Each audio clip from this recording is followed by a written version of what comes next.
बिस्मिल्लाहिर्रहमानिर्रहीम। अस्सलाम वालेकुम। इस वीडियो में मैं आपको गल्ला मंडी पाक पतन के मुंजी के रेट जो आज के हैं वो बताऊंगा। इसमें दो वैरायटियाँ आपको बताऊंगा, 1509 और सुपर कैनात।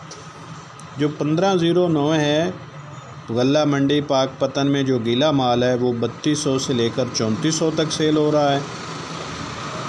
जो नॉर्मल माल है 1509 का वो 3500 से, और हाथ वाला माल जो है वो 4000 से 4300 रुपये तक सेल हुआ है।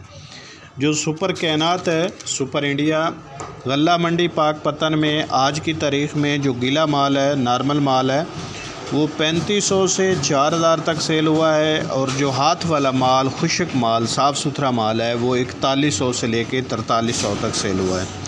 अगर आप इस किस्म के रेट सुनना चाहते हैं तो चैनल सब्सक्राइब कर लें और नोटिफिकेशन